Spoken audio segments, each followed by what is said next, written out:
અમદાવાદમાંથી cyber ઠગાઈનો એક ચોંકાવનારો કિસ્સો સામે આવ્યો છે, જ્યાં ગેરકાયદેસર કોલ સેન્ટર ચલાવતી વિદેશી નાગરિકોને ટાર્ગેટ કરવામાં આવ્યા હતા। અમદાવાદના ચાંદખેડા વિસ્તારમાં ગેરકાયદેસર કોલ સેન્ટર ચલાવતી કેનેડાના નાગરિકો સાથે ઠગાઈ કરતો ગેંગ ઝડપાયો છે। સાયબર ક્રાઇમ બ્રાન્ચે 4 આરોપીઓને ઝડપી પાડી કાયદેસરની કાર્યવાહી હાથ ધરી છે। પોલીસની તપાસમાં સામે આવ્યું છે કે આરોપીઓ પોતાને સરકારી અધિકારી તરીકે રજૂ કરી વિદેશી નાગરિકોને ફોન કરતા હતા અને તેમને કાયદાકીય કાર્યવાહીનો ભય બતાવી પૈસા પડાવતા હતા। ઠગો પીડિતોને ગિફ્ટ કાર્ડ ખરીદાવતા અને તેના કોડ મેળવી બજારમાં વેચીને નફો કમાતા હતા। આ સમગ્ર રેકેટ ખૂબ સુવ્યવસ્થિત રીતે ચલાવવામાં આવતો હતો। ચાંદખેડા વિસ્તારમાં આવેલા સોફોન હાઇટ્સ ખાતે સાયબર ક્રાઇમ બ્રાન્ચે રેડ કરી આ કોલ સેન્ટરનો પર્દાફાશ કર્યો હતો। રેડ દરમિયાન સ્થળ પરથી તમામ આરોપીઓને ઝડપી પાડવામાં આવ્યા હતા। અમદાવાદ સાયબર ક્રાઇમની ટીમને એક બાતમી મળેલી હતી, જે પ્રમાણે ન્યૂ ચાંદખેડા સ્થિત સોપાન હાઇટ્સ છે, સોપાન હાઇટ્સની બિલ્ડિંગમાંથી વિદેશી નાગરિકોને ઠગતું એક કોલ સેન્ટર ચલાવવામાં આવેલી હતી એવી હકીકત મળી હતી। તો એ હકીકતના આધારે અમારે પીઆઈ એસઆર ઝાલા અને પીએસઆઈ યશરાજસિંહ સોલંકી એમની ટીમ દ્વારા આ સ્થળે રેડ કરતા ત્યાં 4 ઇસમો મળી આવેલા હતા અને એમની પાસેથી 6 લેપટોપ અને 5 મોબાઈલ ફોન મળી આવેલા હતા। જે આ બધા ડિવાઇસની જ્યારે ટેકનિકલ તપાસ કરવામાં આવી ત્યારે એવું જાણવા મળ્યું હતું કે આ જે ઇસમો છે અને અન્ય 2 ફરાર આરોપીઓ છે એમની સાથે મળીને કેનેડાના નાગરિકોને ઠગવાનું આખું કોલ સેન્ટર ચલાવે છે। જે બેઝિક મોડસ ઓપરેન્ડી જોઈએ તો જે આરોપી પકડાયેલા છે એમાં એક આશુ પટેલ, હર્ષ પટેલ અને એક છે એક રાવત કરીને છે। આ 3 આરોપીઓ અને એક અન્ય આરોપીઓ છે કે જેના ઘરે આ કોલ સેન્ટર ચલાવવામાં આવેલું હતું।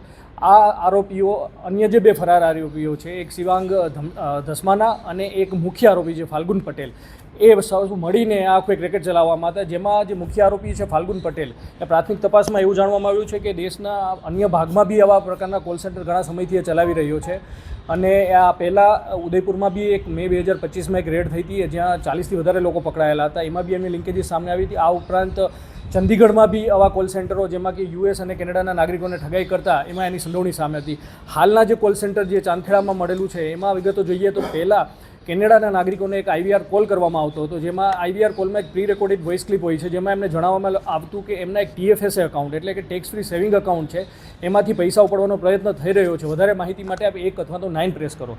જ્યારે આ કોઈ બી સિટીઝન છે એક 9 પ્રેસ કરે એટલે એ કોલ જે આ કોલ સેન્ટર પકડવામાં આવ્યું છે એમના દ્વારા રિસીવ કરવામાં આવતો અને એ ત્યારે કેનેડા CR એટલે કે કેનેડા રેવન્યુ એજન્સીના અધિકારી બનીને એમની સાથે વાત કરતા હતા, એમનો વિશ્વાસ કરીને એમની બેઝિક ડિટેલ્સ પહેલાં ફિલઅપ કરાવતા હતા અને પછી વેરિફિકેશનના નામે કે અમારે વેરીફાઈ કરાવવું પડશે કે આપના પૈસા કપાયા છે નહીં એ જાણવા બહાને એમની પાસેથી એમના અકાઉન્ટમાં કેટલું બેલેન્સ રહેલું છે એ જાણી લેતા હતા। ત્યારબાદ એ વેરિફિકેશનનું કહીને એક પોઝ લઈને થોડા સમય બાદ એમને ફરીથી કહેતા હતા કે હા, આપના અકાઉન્ટમાંથી આવો અટેમ્પ્ટ થયેલો છે પૈસા વિડ્રો કરવાનો, જો આપને આ પૈસા બચાવવા હોય તો વધારે હોય તો એમની એક ફિનટ્રેક કરીને એક એજન્સી છે કેનેડાની, એમના અધિકારી સાથે આપને ફોન આવશે અને આપ વાત કરજો। આટલી વિગતો મેળવી અને જેમની બેન્કિંગ વિગતો જે વિક્ટિમની મેળવી છે એ વિગતો મેળવી અને જે અન્ય ફરાર આરોપી છે શિવાંગ ધસમાના, એમને આ લોકો એમને વોટ્સએપમાં ફોરવર્ડ કરતા હતા અને પછી શિવાંગ ધસમાના છે એ ફિનટ્રેકના એજન્ટ બનીને એમની સાથે વાત કરતો હતો। પ્રાથમિક તપાસમાં એ મળ્યું છે આ જેટલા વિક્ટિમો છે કેનેડાના સિટીઝન, એમને પછી શિવાંગ એવી રીતના ઝાંસો આપતો કે આપના અકાઉન્ટમાંથી જે પૈસા કપાઈ રહ્યા છે એને સેફગાર્ડ કરવા માટે 3 રીતે એમની પાસેથી પૈસા લેવામાં આવતા। એક, એમની પાસેથી ગિફ્ટ કાર્ડ પરચેસ કરાવીને એ ગિફ્ટ કાર્ડની વિગતો મેળવી લેવામાં આવતી। બીજું, અગર કોઈ જો વિક્ટિમ છે એ ડિજિટલી લિટરેટ હોય છે તો એમની પાસે ક્રિપ્ટોકરન્સી કિયોસ્ક જે કેનેડામાં હોય છે એમાંથી આ એક વોલેટ એડ્રેસ જેમાં એક ગવર્મેન્ટનો લોગો કેનેડાનો રાખી અને એ વોલેટ એડ્રેસ એમને મોકલવામાં આવતા અને એ વોલેટ એડ્રેસમાં ક્રિપ્ટોકરન્સી મારફતે પૈસા મેળવવામાં આવતા। અને ત્રીજી છે એક વાયર ટ્રાન્સફર એટલે જે મ્યુલ અકાઉન્ટ ઇન્ડિયામાં જેમ યુઝ થાય છે અલગ અલગ સાયબર ફ્રોડમાં, એવી રીતના કેનેડામાં ખોલેલા મ્યુલ અકાઉન્ટમાં આ પૈસા ટ્રાન્સફર કરાવતા અને આ બધા જેટલા પૈસા મેળવેલા છે એ ફાલ્ગુન પટેલ અલગ અલગ એક ચાઇનીઝ કોઈ પ્રોસેસર છે એમને દ્વારા કન્વર્ટ કરાવી અને 60% એ ક્રાઇમની પ્રોસીડ છે પોતે મેળવતો હતો। હાલનું જે કોલ સેન્ટર છે એ ફેબ્રુઆરીથી આ જગ્યાએ ચાલુ હતું। આ ઉપરાંત પ્રાથમિક તપાસમાં જે મેં પહેલાં બી કહ્યું કે જે ફાલ્ગુન પટેલ છે એ આ પહેલાં ઉદયપુરમાં બી આવા કોલ સેન્ટર 2025માં ચલાવતા હતા। આ ઉપરાંત ચંદીગઢમાં બી પહેલાં એમને 2024માં આ પ્રકારના કોલ સેન્ટર ચલાવવામાં આવેલા છે અને એક કોઈ જે શિવાંગ છે એ ઉસ્માનપુરામાં પોતાને ઘરેથી આવી રીતના પ્રવૃત્તિ કરી રહ્યો હતો। ફાલ્ગુન પટેલે મેઇન કિંગપિન છે, આખા સૂત્રધાર જે છે, જે એમની પાસેથી એપ્લિકેશન મળેલી છે, આઈબીએમ એપ્લિકેશન, કે જેમાંથી આઈવીઆર કોલ જનરેટ કરવામાં આવતા, પ્લસ જે સ્ક્રિપ્ટ છે એ બધું ફાલ્ગુન પટેલ દ્વારા આ જગ્યાએ ઇન્સ્ટોલ કરાવવામાં આવ્યું હતું. અને આ જેટલા લોકો પકડાયેલા છે એમને હાયર કરવાનું કામ, ટ્રેનિંગ આપવાનું કામ અને જે ક્રાઇમની પ્રોસીડ આવે છે એને પ્રોસેસ કરીને ઇન્ડિયામાં લાવવાનું કામ ફાલ્ગુન પટેલનું હતું.